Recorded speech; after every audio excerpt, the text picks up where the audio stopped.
নমস্কার বন্ধুরা, আমি সুমি। আপনারা দেখছেন সুমির রান্নাঘর। আজকের রেসিপি নান রুটি। চলুন তাহলে এই সুন্দর রেসিপিটি শুরু করা যাক। আর এই সুন্দর কাবলি ছোলার রেসিপি আপনারা যদি দেখতে চান কমেন্ট বক্সে অবশ্যই জানাবেন। ভিডিওটি ভালো লেগে থাকলে চ্যানেলটিকে সাবস্ক্রাইব করে ভিডিওটি লাইক দিয়ে দেবেন। চলুন তাহলে রেসিপিটি শুরু করা যাক। নান রুটিটা বানানোর জন্য প্রথমে আমি 1 কাপের একটু কম উষ্ণ গরম দুধ নিয়ে নিয়েছি। 2 চামচ দিয়ে দেব পাউডার চিনি, দিয়ে দেব 1.5 চামচ ইস্ট। সুন্দর করে একটু মিশিয়ে নেব। একটা বাউল নিয়ে নেব। 3 কাপ ময়দা নিয়ে নেব।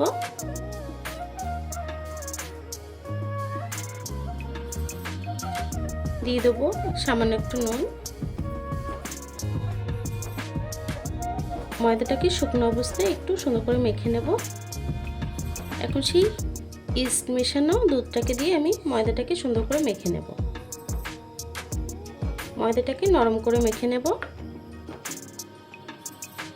যদি প্রয়োজন হয় আরও একটু গরম দুধ বা গরম জল দিয়েও আপনারা মেখে নিতে পারেন। ময়দাটাকে আমি সুন্দর করে নরম করে মেখে নিয়েছি। এখন সামান্য একটু রান্নার তেল দিয়ে দেব। তেলটাকে দিয়েও সুন্দর করে একটু মেখে নেব।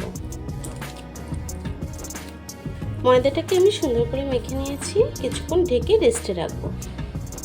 আমি 1 ঘন্টা রেস্টে রাখবো। দেখুন বন্ধুরা, আমি 1 ঘন্টা পরে চলে এলাম। ময়দাটা কিন্তু একটু ফুলে এসছে। আরও বেশি সময় রাখলে কিন্তু আরও একটু বেশি ফুলতো। আমি এত সময় রাখবো না। এখন ময়দাটাকে আরও একটু মেখে নেব। ময়দাটাকে সুন্দর করে মেখে নিয়েছি। এখন আমি পিস পিস করে কেটে নেব।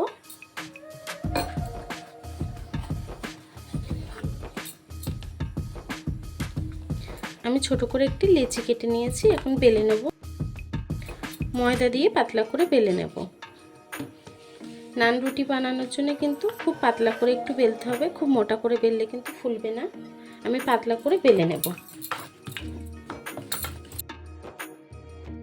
দেখুন, আমি সুন্দর করে পাতলা করে কিন্তু বেলে নিয়েছি। এভাবেই রুটিগুলো বেলে আমি রুটিগুলোকে ছেঁকে নেব।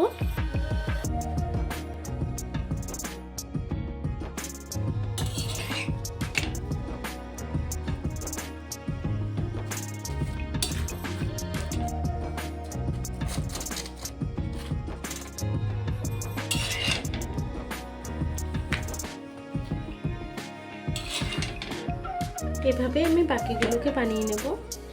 দেখুন বন্ধুরা, আমার নান রুটি হয়ে গেছে। আপনারা কিন্তু এভাবে যে কোনো তরকারি পরিবেশন করতে পারেন। আমি কাবলি ছোলার তরকারি করেছি। আপনারা যদি এই ভিডিওটাও দেখতে চান তাহলে কমেন্ট বক্সে জানাবেন। ভিডিওটি যদি ভালো লেগে থাকে চ্যানেলটাকে সাবস্ক্রাইব করে ভিডিওটি লাইক দিয়ে দেবেন। দেখুন নান রুটিগুলো কত সুন্দর সফট হয়েছে। খুব সুন্দর সফট হয়েছে। এতক্ষণ ধরে আমার ভিডিওটি দেখার জন্য আপনাদেরকে অসংখ্য ধন্যবাদ।